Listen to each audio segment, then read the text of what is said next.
नमस्कार, स्वागत है आपका। आप देख रहे हैं इंडिया डेली। आपके साथ मैं हूं शिवम दत्त मेहता और आज बात करेंगे एक ऐसे बयान की जिसने अमेरिका तक के गलियारों में हलचल मचा दी है।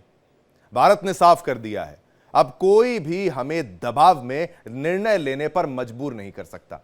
केंद्रीय मंत्री पीयूष गोयल ने दो टूक कहा है, भारत किसी की बंदूक की नली के नीचे आकर कोई समझौता नहीं करेगा। यानी अगर कोई सोचता है कि टैरिफ, ट्रेड वॉर या राजनीतिक दबाव डालकर भारत से मनचाहा समझौता कर लेगा, तो यह नया भारत उसकी सोच बदलने के लिए तैयार है। ट्रंप प्रशासन की तरफ से लगातार टैरिफ का दबाव बढ़ाया जा रहा है। अमेरिकी कंपनियों को राहत दिलाने के नाम पर भारत को हड़बड़ी में सौदे करने के लिए कहा जा रहा है, लेकिन भारत ने यह साफ कर दिया है कि हम अपने नियम, अपनी शर्तों और अपने हितों के आधार पर ही कोई निर्णय लेंगे। आज का भारत झुकता नहीं, बातचीत करता है, लेकिन आत्मसम्मान के साथ। यह वही भारत है जो अपने बाजार की ताकत जानता है, अपनी नीतियों पर भरोसा रखता है और अपने नागरिकों के हित में ही आगे बढ़ता है। गोयल के शब्द सिर्फ एक बयान नहीं बल्कि संदेश है कि चाहे वॉशिंगटन हो या कोई और राजधानी हो, भारत अब बराबरी की शर्तों पर ही साझेदारी करेगा, क्योंकि अब वक्त है नेगोशिएशन का। हमें कोई एजुकेशन या फिर कोई लेक्चरबाजी नहीं चाहिए। अब है नेगोशिएट हम करेंगे, अपने तर्कों पर करेंगे, अपने आधार पर करेंगे। यह है आत्मनिर्भर भारत की नई आवाज जो कहती है हमें सौदा चाहिए। जो बयान दे दिया गया है, अब उसके बाद किस कदर बवाल मचा है। जी हां, केंद्रीय मंत्री पीयूष गोयल ने दो टूक कहा है, भारत किसी की बंदूक की नली के नीचे आकर कोई समझौता नहीं करेगा। यानी गन पॉइंट पर कोई डिस्कशन, कोई डिसीजन हम नहीं लेने वाले। यानी अगर कोई सोचता है कि टैरिफ, ट्रेड वॉर या राजनीतिक दबाव डालकर भारत से मनचाहा समझौता कर लेगा, तो यह नया भारत उसकी सोच बदलने के लिए तैयार है। लेकिन लगातार डोनाल्ड ट्रंप जिस तरीके का दबाव भारत पर बढ़ाने का यानी बनाने का प्रयास कर रहे हैं, उसमें वो विफल ही होते नजर आ रहे हैं। कोई बड़ा असर भारत पर इसका पड़ा नहीं है। प्रयास बहुत ज्यादा उन्होंने किए, सारा ज्ञान भारत को ही दे दिया। भारत पर आरोप लगाया कि रूसी तेल जो हम खरीद रहे हैं उसी से यूक्रेन का युद्ध जो है वो भड़क रहा है।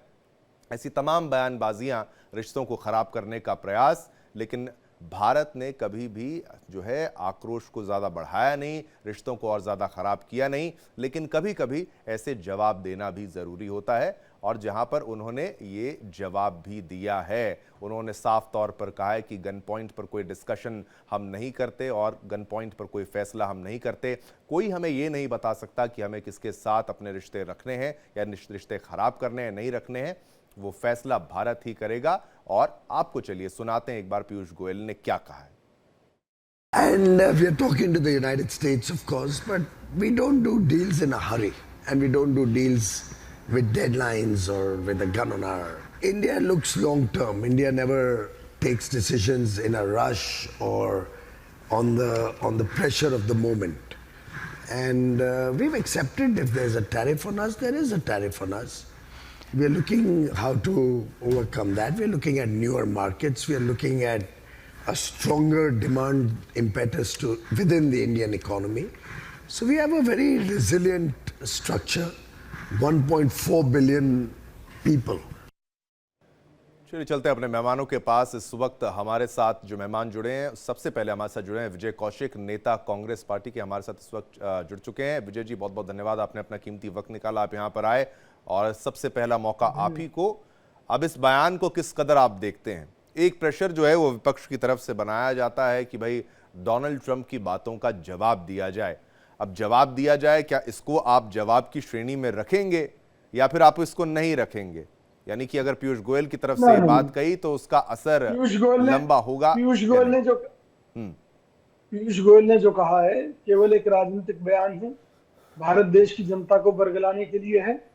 क्योंकि अमेरिका चिल्ला चिल्ला कर कह रहा है कि भाई भारत ने उससे कहा है कि भाई वो रशिया से तेल खरीदना बंद कर देंगे, इसलिए अब हम उनसे ट्रेड को लेकर बात कर रहे हैं।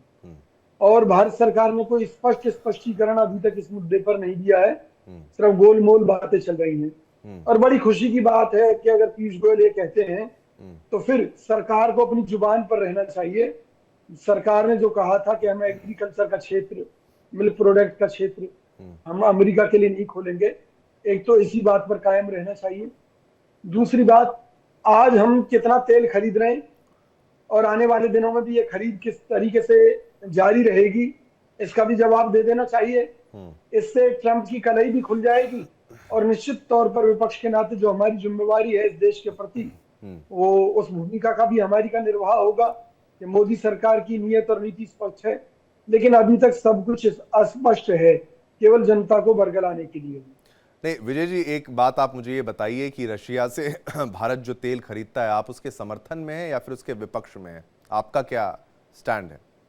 देखिए, मोदी जी ने देश की जनता की आंखों में धूल झोंके रखी है इस मुद्दे पर, क्योंकि अगर ये तेल भारत खरीद रहा था, नहीं भारत तो खरीद ही रहा है, भारत तो खरीद ही अरे रहा है। नहीं ना, आपको भी नहीं मालूम ना। अरे मुझे मालूम है साहब, मैं कह रहा हूं अभी तक तो खरीद रहा है। नहीं नहीं नहीं नहीं मालूम। नहीं चलिए, अभी तक, अच्छा अभी तक जो खरीद रहा था उस पे बोल दीजिए। मैं वही कह रहा हूं, अभी तक जो खरीद रहे थे वो अडानी और अंबानी खरीद रहे थे, क्योंकि हमारी पार्टी की तरफ से हम पहले भी स्पष्ट कर चुके थे कि अगर देश हमारा खरीद रहा है, यानी कि भारत सरकार ऑयल खरीद रही है, तो हमारे लिए इससे बड़ी खुशी की कोई बात नहीं है। लेकिन फायदा उठाएं प्राइवेट बिजनेसमैन, अंबानी अडानी जैसे लोग, और नुकसान देश का हो, तो ये स्वीकार्य नहीं है। बड़ी सीधी सी बात है। तो मोदी सरकार तेल नहीं खरीद रही थी, सरकार और देश के नाम पर अंबानी और अडानी अपना प्रॉफिट कमाने में जुटे हुए थे, जिन्होंने कोई फायदा इसे देश की जनता को नहीं दिया। घटे हुए क्रूड ऑयल के रेटों का, पेट्रोल डीजल की कीमत कम करके किसी ने भी कोई 1 रुपए का फायदा नहीं दिया। अगर भारत सरकार खरीदती तो सस्ते में लोगों को पेट्रोल डीजल मिलता और बड़ा मुनाफा सरकार को प्राप्त होता, जो कि सरकार ने नहीं किया। लेकिन नुकसान इस देश को झेलना पड़ा है। जो आर्थिक प्रतिबंध अमेरिका ने भारत पर लगाए हैं, उससे भारत के व्यापारियों और बहुत से बिजनेसमैनों का नुकसान हुआ है, यानी कि नुकसान देश का हुआ है और लाभ चंद पूंजीपतियों को हुआ है।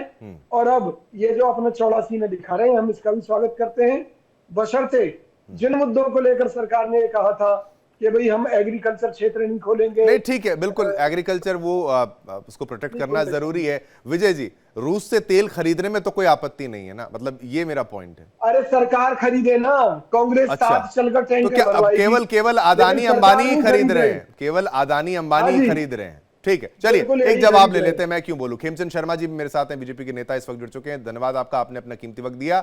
ये आरोप लगा रहे हैं, प्रश्न मेरा ये था कि भाई परेशानी क्या रूसी तेल खरीदने से है? तो वो कह रहे रूसी तेल खरीदने से आपत्ति के बारे में उन्होंने ये नहीं कहा, उन्होंने कहा कि भाई अदानी अंबानी खरीद रहे हैं, इस बात की। और जो प्रॉफिट आया वो आपने शेयर नहीं किया, वो जनता तक पहुंचाया नहीं। विजय जी मैं ठीक बोल रहा हूं ना? यही आपका पॉइंट है? बिल्कुल, हाँ ठीक है। और नुकसान देश का हुआ है अडानी अंबानी के कारण, और फायदा केवल अडानी अंबानी को हुआ है। ठीक है, चलिए खेमचंद, अगर देश का फायदा होता और देश को नुकसान होता तो स्वीकार था, लड़ते हम पूरी तरह। चलिए ठीक है, खेमचंद जी इसका जवाब दीजिए। नमस्कार शिवम भाई, जय श्री राम। जय श्री राम। आपके सभी दर्शकों को छठ पर्व की हार्दिक शुभकामनाएं। आज से छठ पर्व शुरू हो चुका है, करोड़ों लोग की आस्था का त्योहार है। देखिए, जो हमारे अभी कांग्रेस के नेता, हमारे मित्र, हमारे बड़े भाई विजय जी बातें कर रहे हैं, वो उनमें कहीं भी लॉजिक नहीं है कि भारत नहीं खरीद रहा है। जब गवर्नमेंट टू गवर्नमेंट कॉन्ट्रैक्ट होता है, गवर्नमेंट टू गवर्नमेंट रिलेशन होते हैं, और हमारे यहाँ पे आज भी जो डोमिनेशन है वो गवर्नमेंट कंपनियों का है। पेट्रोलियम जो कंपनी है वो आज भी डोमिनेटली भारत में गवर्नमेंट कंपनी है, जिसमें इंडियन ऑयल है, एचपी है और भी बहुत सारी कंपनी हैं। तो ये कह देना कि इंडियन ऑयल, एचपी और जो हमारी गवर्नमेंट की कंपनी है वो ऑयल नहीं खरीद रही थी रशिया से, तो ये बिल्कुल गलत है, फैक्चुअल नहीं है, इलॉजिकल लगता है। तो जो ऑयल खरीदा जा रहा था आज से नहीं, पिछले कई वर्षों से जो ऑयल वहां से खरीदा जा रहा था, उसका लाभ हमारे देश को हुआ है, हमारी इकोनॉमी को हुआ है और स्ट्रेटेजिकली भी हमारे देशों, क्योंकि अगर हम रशिया से नहीं खरीदते और जिस तरीके से अमेरिका ने प्रतिबंध लगाए या रिस्ट्रिक्ट किया, तो हमें बहुत ज्यादा महंगा ऑयल ओपन मार्केट से या दूसरे देशों से खरीदना पड़ता। तो हम सब जानते हैं कि उस समय भारत ने बहुत अच्छे तरीके से यूएस वर्सेस जो दूसरे रास्ते हैं उनसे नेगोशिएट किया और अपनी इकोनॉमी को मजबूत किया। अब जब ट्रंप ने अपने तरीके से सभी राज्यों को, सिर्फ भारत को ही नहीं, बाकी अन्य देशों को भी ट्विस्ट करना शुरू किया है, अपने पड़ोसी इवन कनाडा को भी नहीं छोड़ा, यूरोप को भी नहीं छोड़ा, सबके साथ वो अपनी तरीके से जब डील कर रहे हैं, तो उस समय कुछ ऐसा लाइए। लेकिन भारत आज भी, जो आदरणीय पीयूष गोयल जी ने कहा है कि हमारे सर पर कोई बंदूक रखे कहे कि हम समझौता कर लें, वैसी हालत भारत के साथ नहीं हो सकती। भारत आज मजबूत देश है, 140 करोड़ हमारे यहाँ पे लोग रहते हैं, हमारी जो इकोनॉमी है वो एक्सपोर्ट डिपेंडेंट इकोनॉमी नहीं है, ना ही अब 100% इंपोर्ट डिपेंडेंट इकोनॉमी है। इंपोर्ट की जरूरत पड़ती है, पर्टिकुलरली एनर्जी सेक्टर में, तो उसकी हम भरपाई सभी अलग अलग स्ट्रेटेजिकल जो हमारे डिफरेंट मित्र हैं उनसे खरीद के हम कर रहे हैं। और जो एक्सपोर्ट का भी दायरा हमने नए नए समझौते करके जो नुकसान यूएस के टैरिफ से हो सकता था उसको कंपनसेट करने का किया है। और वही कारण है कि आईएमएफ ने हमारी इकोनॉमी की जो वृद्धि दर है 6.4 से रिवाइज करके अपवर्ड रिवाइज करके 6.8 की है। तो ये अपने आप में एक बहुत ही पॉजिटिव साइन है कि जो इंटरनेशनल संस्थाएं जो मॉनिटर करती है इकोनॉमिक हैपनिंग को, देश की प्रगति को, आर्थिक स्थिति को, उन्होंने ये माना कि भारत पे टैरिफ का जो इम्पैक्ट है वो मिनिमम रहा, उसका कोई मेजर इम्पैक्ट नहीं रहा, और जो इकोनॉमी है बल्कि बूस्ट कर रही है और आने वाले समय में और ज्यादा बेटर तरीके से परफॉर्म करेगी। सबसे ज्यादा तेजी से जितने भी टॉप इकोनॉमी है हम आगे बढ़ रहे हैं, हमारा देश ने गिव अप नहीं किया है। तो हम करेंगे, हम ये नहीं कह रहे हैं कि हम अमेरिका के साथ डील नहीं करेंगे, लेकिन जो डील होगी वो बराबरी के साथ होगी, हमारे 140 करोड़ लोगों के हितों को ध्यान में रखते हुए होगी। उसमें किसी भी तरीके से प्रेशर टैक्टिक्स नहीं चलेगी, चाहे उसमें थोड़ा समय ज्यादा लग जाए। इसीलिए हम लोगों ने हरी अप नहीं किया है। जी शिवम जी। बिजनेस हाउसेस को फायदा हो रहा है, साफ तौर पर उनकी तरफ से कहा जा रहा है कि बिजनेस हाउसेस को फायदा हो रहा है और लोगों तक नहीं पहुंच रहा है। ये बिजनेस हाउस है कहाँ के, कहाँ पे रजिस्टर्ड है? रिलायंस कहाँ पे रजिस्टर्ड है? ठीक है। अदानी की कंपनी कहाँ रजिस्टर्ड है? क्या वो अमेरिकन कंपनीज है? नहीं, वो इंडियन कंपनीज है। इंडियन कंपनी इंडिया में वो टैक्स देते हैं, इंडिया में रेवेन्यू देते हैं। क्या हम अपने सारे बिजनेसमैन को हम बेईमान मान लें, ऐसा कर दें तो फिर हमारी इकोनॉमी कैसे चलेगी? क्या अडानी जी, क्या अंबानी जी कांग्रेस के जमाने में नहीं थे? यही अंबानी जी के परिवार, अंबानी जी के जितने भी अभी हेड ऑफ फैमिलीज हैं, वो ना सिर्फ राजीव गांधी बल्कि श्रीमती इंदिरा गांधी जी के साथ टेबल पे उनके घर में खाना खाते थे। इतने करप्ट थे तो उनको घर में बैठा के खाना क्यों खिलाया?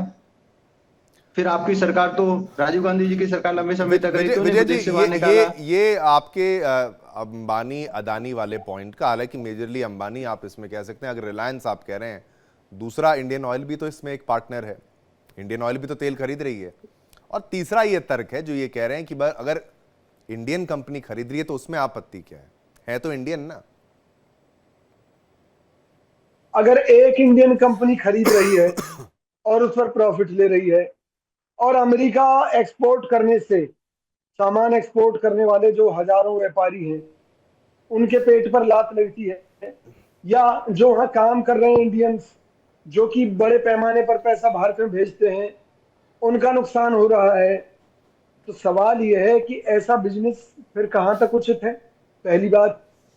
दूसरी बात यह है कि ये जब क्रूड ऑयल की बात है कि भी कंट्री टू कंट्री खरीद होती है, तो भाई कंट्री टू कंट्री खरीद हुई है और अडानी अंबानी का इससे कोई लेना देना नहीं है। केवल देश की सरकार ने खरीदा और आगे चाहे वो किसी को भी बेचा हो और उससे प्रॉफिट कमाया, तो देश की सरकार को ये बताना चाहिए कि भाई हम वहां से हमने तेल खरीदा और इससे हमारे देश की सरकार को इतना फायदा हुआ।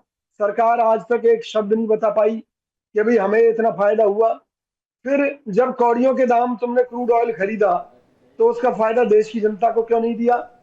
विश्वासघात क्यों किया मोदी जी की सरकार ने? हकीकत यह है कि फायदा कमाने वाले कोई और लोग हैं और उस नुकसान की भरपाई करने वाले और लोग हैं। जो नुकसान की भरपाई यानी कि जिनके एक्सपोर्ट पर लात लगी, जिनको अचानक से नुकसान हुआ, वो लोग वो असल में भारत के नागरिक हैं, असली व्यापारी वो हैं। और अडानी अंबानी पूंजीपति हैं जिन्होंने विदेशों से भी कर्जे ले रखे हैं, जिनकी गर्दन पर अमेरिका का हाथ है, और अमेरिका ने उनकी गर्दन न दबाकर भारतीयों के हितों पर चोट की और सरकार चुप है। और फिर सबसे बड़ी बात यह है, हम तो स्वागत करते हैं, आप जो कह रहे हो उसे करके तो दिखाइए, क्योंकि ट्रंप ने तो क्लियर कहा है, एक बार नहीं कई बार कहा है कि भी भारत ने उनसे कहा है कि भी हम ऑयल जो है नहीं खरीदेंगे रशिया से। तो कोई भी स्पष्ट जवाब तो दे नहीं रहे कि नहीं खरीदेंगे। तो कौन नहीं खरीदेगा, सरकार या अंबानी या अडानी? तो सबसे बड़ा मुद्दा यह है, देश की जनता की आंखों में धूल झोंकी जा रही है। और अगर सरकार इस मुद्दे पर अमेरिका से संघर्ष करती है नहीं तो हम विजय जी, एक आपका एक आर्ग्यूमेंट है, हालांकि इंटरनेशनल पॉइंट तो है, एक आर्ग्यूमेंट आप ये कह रहे हैं कि भाई सस्ते में तेल आ रहा है और वो तेल जो है मतलब उसका जो प्रॉफिट है वो आप शेयर नहीं कर रहे, लेकिन एक आप वो देश की सरकार को नहीं मिल रहा, आप समझो। आप कि मान लीजिए देश की सरकार 50 लाख करोड़ कमा सकती थी ऑयल खरीद कर, मैं ये कह तो रहा हूं उन्होंने क्या वहां पर अडानी अंबानी को आगे कर दिया। 50 लाख करोड़ वो कमा रहे हैं, उससे टैक्स के रूप में जो थोड़ा बहुत प्राप्त हो रहा है वो भारत सरकार को हो रहा है। लेकिन जब एक्सपोर्ट की बात आती है तो देश के हजारों व्यापारियों बिजनेसमैनों का जो नुकसान हुआ है उसकी भरपाई कौन करेगा? लेकिन आप ऑयल बॉन्ड्स को इग्नोर कर रहे हैं क्या? ऑयल बॉन्ड्स की जो रीपेमेंट है वो भी तो आपको करनी है, और वो ऑयल बॉन्ड्स में अगर प्राइस फ्लक्चुएशन होता भी है, आप मान लीजिए प्रॉफिट आता भी तो है, अगर वो उसका रीपेमेंट पे भी तो जाता है पैसा। तो ऑयल बॉन्ड जो खरीदा अब उसका रीपेमेंट नहीं करना है क्या? ये भी एक तर्क है। एक खेमचंद जी से जवाब मैं यहां पर ले लेता हूं, इसका एक काउंटर। हाँ, लायबिलिटी थे और वो 3 लाख करोड़ की लायबिलिटी यूपीए सरकार ने देश पे खड़ी करके रखी थी। उसका रीपेमेंट किसने किया, सेटलमेंट किसने किया? वर्तमान सरकार ने किया। आपने उस समय आपके जो क्राइसिस थे, आपकी जो मिसमैनेजमेंट थी, आपकी जो बैड गवर्नेंस थी, जिसकी वजह से पूरी पॉलिसी पैरालिज्म हो गया, बचने के लिए और लास्ट में आखिरी अटेम्प्ट मारने के लिए आपने ऑयल बॉन्ड खरीद लिए कि पेट्रोल और ज्यादा महंगा ना हो। लेकिन उससे क्या हुआ कि आपने जो रिस्पॉन्सिबिलिटी है, लायबिलिटी है, नेक्स्ट गवर्नमेंट पे शिफ्ट कर दी। तो मैं ये कहते हुए गर्व के साथ आपको बता सकता हूं कि वो ऑयल बॉन्ड भी हम लोगों ने खत्म किए, ऑयल के प्राइसेस भी हम लोगों ने मैनेज रखे। जिस समय क्राइसिस था पूरे देश, पूरे विश्व में हर जगह एनर्जी के प्राइस बढ़े, यूरोप में बढ़े, अमेरिका में बढ़े, हर बड़ी से बड़ी कंट्री में बढ़े। लेकिन भारत में जो ऑयल के प्राइसेस हैं, आप देखिए पिछले कई सालों से ऑलमोस्ट सेटल्ड है। तो ये इसीलिए है क्योंकि यहाँ पे मजबूत सरकार है, मजबूत प्रधानमंत्री है जो अपने देश की सोचता है और किसी के सामने झुकता नहीं है। ना हम अमेरिका के सामने झुके और ना ही हमने 100% रशिया की बात मानी। हमने कहा कि जो हमारे देश के लिए उत्तम है, हमारे लोगों के लिए उत्तम है, उसी के अनुसार हम जो आगे भी रशिया से तेल खरीदेंगे क्या आप? ये विजय कौशिक का, ये भी उनका भी ये तर्क है कि भाई आप नहीं हम मानते। आगे भी हमारी पॉलिसी देश के हित को ध्यान में रखते हुए जिसके साथ भी हमें बिजनेस करना चाहिए हम बिजनेस करेंगे, चाहे वो रशिया हो, अमेरिका हो, यूरोप हो, चाहे सऊदी अरब हो, कोई भी देश हो, अपने देश के हितों को ध्यान में रखते हुए हम सबके साथ बिजनेस करें। विजय कौशिक जी, अब आप बोलिएगा। मैं एक विजय कौशिक जी, कितना खरीदेंगे? एक तर्क मुझे ये भी समझना है कि भारत और अमेरिकी रिश्ते खराब होने के पीछे मुख्य कारण क्या है? आप मुझे उसका भी एक आप पॉइंट दीजिए कि डोनाल्ड ट्रंप का बड़बोलापन, उनकी ऐसी हरकतें, या फिर और भी कुछ कारण है? देखिए, अगर आप मुझसे पूछ रहे हैं तो मोदी जी की फेल विदेश नीति इसके लिए जिम्मेवार है। जब मोदी जी ट्रंप का प्रचार करने जाते थे, अगर आपको याद हो तो हाउडी मोदी, फलाना मोदी, देश की जनता का करोड़ों रुपए लुटा कर आए। और फिर उसके बाद में चुनाव के बाद में जब ट्रंप हार गए तो मोदी जी बदल गए और फिर जो बाइडेन से सेटिंग करने लगे, तो इनकी दुश्मनी हो गई। सर, सेटिंग क्या होती है? वो तो अब रिश्ते तो रखेंगे ना, सेटिंग क्या है? अगर आप रिश्ते की बात करते हैं तो मोदी जी को क्या जरूरत पड़ी थी जाकर ट्रंप का प्रचार करने की? क्या देश की विदेश नीति में लिखा हुआ था कि हम किसी भी देश के इंटरनल चुनाव में किसी एक पार्टी को सपोर्ट करें या एक व्यक्ति को सपोर्ट करें? फिर उसके बाद में जो बाइडेन से जो रिश्ते बनाने की कोशिश की, तो आज डोनाल्ड ट्रंप आकर दुश्मनी निकाल रहे हैं। तो आज अमेरिका के साथ जो संबंध खराब किए हैं वो माननीय मोदी जी ने किए हैं, और हमें तेल खरीद से कोई एतराज नहीं है। मुझे एक बात बताइए विजय जी, मैं कह रहा हूं कि रिश्ते खराब होने के पीछे कहीं भारत पाकिस्तान युद्ध तो नहीं था? देखिए, ऐसा आप सोचते होंगे। सबसे बड़ी खुन्नस तो उन्हें यही थी कि भाई मोदी जी गिरगिट है, रंग बदल लेते हैं। अरे साहब, आप मेरी बात, मैं सोचता हूं आप ऐसा नहीं सोचते कि भाई भारत पाकिस्तान युद्ध एक कारण है? नहीं, मैं नहीं समझता इसका। मेरा मानना है कि नहीं, पर आप ये मानिए ना कि भारत ने मोर्चे पर फेल है। देखिए, कांग्रेस ने कहा था ना कि जवाब दिया जाए। डोनाल्ड ट्रंप बार बार कह रहे हैं कि मैंने सीज फायर करवाया, मैंने डील करवाया। ये कांग्रेस पार्टी ने कहा ना कि आपने कहा उसका जवाब आप दो, आप उसको खंडन करो, या कांग्रेस ने कहा कि नहीं? मोदी जी ने तो आज भी खुलकर नहीं कहा कभी भी। उन्हें कहना चाहिए कि भी हम डोनाल्ड ट्रंप के झूठों के लिए उनकी निंदा करते हैं, प्रस्ताव पास कराएं देश की संसद में कि वो बार बार हमारे देश के खिलाफ झूठ बोल रहे हैं, उसकी हम निंदा करते हैं। निंदा प्रस्ताव तो पास करा सकते हैं ना देश की अगर ऐसा कर लेंगे तो रिश्ते अच्छे हो जाएंगे। देखिए, बात इस बात की नहीं है कि रिश्ते अच्छे हो जाएंगे या नहीं हो जाएंगे। मुद्दा ये है कि एक आदमी अगर हमारे देश की अस्मिता के ऊपर बार बार उंगली उठा रहा है तो उस उंगली का तो जवाब देना पड़ेगा ना। मैं कह रहा हूं विजय कौशिक जी, वो हम उनको इग्नोर कर रहे हैं, लेकिन सारा का सारा विपक्ष पड़ा रहा। नहीं, मेरे पे तो तर्क लीजिए ना, मैं आपको बराबर मौका दे रहा हूं। मैं कह रहा हूं सारा का सारा विपक्ष पीछे पड़ा रहा कि भाई डोनाल्ड ट्रंप को जवाब दो, डोनाल्ड ट्रंप को जवाब दो। तो कांग्रेस पार्टी का स्टैंड तो यूएस में गया ना, वहां की अखबारों में छपा कि भाई वो डिनाई कर रहे हैं, वो लड़वा रहे हैं। तो क्या आपने रिश्ते खराब करने में भूमिका नहीं निभाई इंडिया और अमेरिका के एज अ विपक्ष? आप भी इग्नोर कर देते, कहते हैं अच्छा ही कर रहे हैं मोदी, जवाब नहीं दे रहे हैं। मेरी बात सुनिए, अगर आप सोचते हैं कि भी कांग्रेस ने अमेरिका और भारत के संबंध खराब कर दिए तो ये बहुत बड़ी गलतफहमी है कि नहीं भी दो देशों के संबंध किसी पार्टी के नेताओं के बयानों की वजह से खराब नहीं हो सकते। तो और किससे खराब होते हैं साहब? ये आप मैं कह रहा हूं कि रिश्ते हम इग्नोर कर रहे हैं। रिश्ते खराब होते हैं गिरगिटपंथी के कारण कि अगर एक आदमी का चाल चरित्र चेहरा जैसे जवाब नहीं, गिरगिट कहां से, गिरगिट कहां से? ठीक है, अब आपकी पार्टी में भी तो रिश्ते थे। उनकी तुलना एक भौंकने वाले कुत्ते बाइडन, अरे क्या मेरी बात आप फिर से बोलिए, क्या कह रहे हैं? तो मैं ये कह रहा हूं, दुनिया के एक तानाशाह किम जोंग ने ट्रंप की तुलना एक भौंकने वाले कुत्ते के साथ की थी। चलिए अगर आपको याद हो वो तो छोड़िए, उनका तो अपनी अस्मिता को बचाने के लिए एक छोटा सा देश भी पीछे नहीं है। तो अगर वो कोई देश हमारे बारे में बार बार इंटरनेशनल लेवल पर तमाम तरह के झूठ फैला रहा है तो हम देश की संसद में एक निंदा प्रस्ताव तो पास कर सकते हैं। ठीक है, या हम क्लियर कट कहते हैं कि भैया घुटने टेक दिए। चलिए, नहीं ठीक है, एक जवाब ले लेते हैं खिमचंद शर्मा जी, इसका जवाब। लेकिन मैं कोई कुत्ता उत्ता बोलना भी ठीक नहीं है, वो भाषा का इस्तेमाल। जब भाई मेरे को ऐसा लगता है कि कांग्रेस पार्टी ट्रंप की चीयर लीडर बन के रह गई है। वहां पे जिस तरीके जॉर्ज सोरोस जैसे लोग हैं जो भारत विरोधी गतिविधियां चलाते हैं, उनके इशारे पे बात करने वाली पार्टी बन गई है। पहले जब रिलेशन ठीक थे तो कहते हैं कि भाई देखिए आप अमेरिका से झुक गए, आपने अमेरिका की बात मानी, आपने ऑपरेशन सिंदूर उनकी वजह से रोक दिया।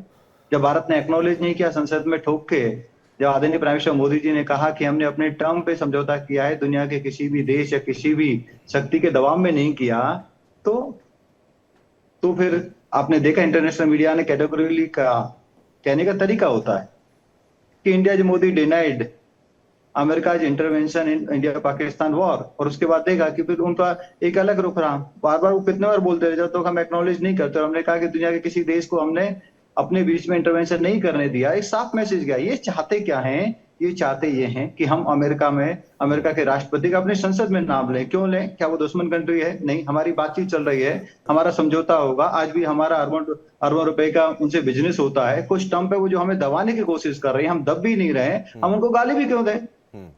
उनको यदि बार बार बोलना है बोले। हमने एक बार भी उनकी चीजों को सेकंड नहीं किया, बल्कि हमने अपनी बात रखी कि हमने अपने दम पे काम किया। वैसे ही उन्होंने बार बार दबाने की कोशिश की, रशियन ऑयल बंद करो, हमारा चलता रहा। हमारा सितंबर में भी चलता रहा, अगस्त में भी चलता रहा, जुलाई में भी चलता रहा। टैरिफ बार आज से तो है नहीं।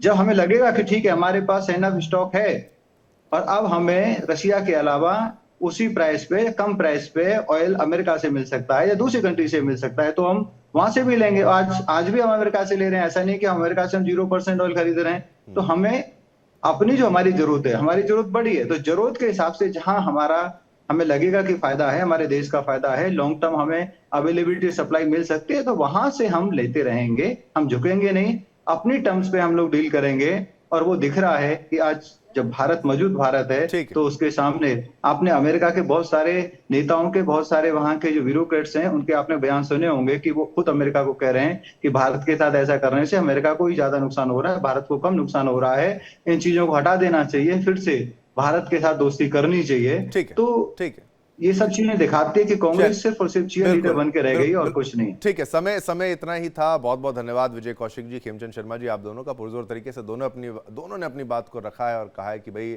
उनका स्टैंड क्या है। यानी अगर आप कंटिन्यू करते हैं खरीदना तो भी अच्छी बात है, लेकिन बीजेपी की तरफ से भी जो तर्क है कि भाई जहां से बेस्ट होगा वहीं से लिया जाएगा। फिलहाल इस चर्चा में, डिबेट में इतना ही। वक्त है एक छोटे से ब्रेक का। छोटा सा ब्रेक लेंगे, तुरंत वापस आएंगे। खबरों का सिलसिला लगातार जारी रहेगा। इंडिया डेली अब आपके स्मार्ट टीवी पर भी मौजूद है। इंडिया डेली 24/7 अब इन सभी प्लेटफॉर्म्स पर लाइव देखें।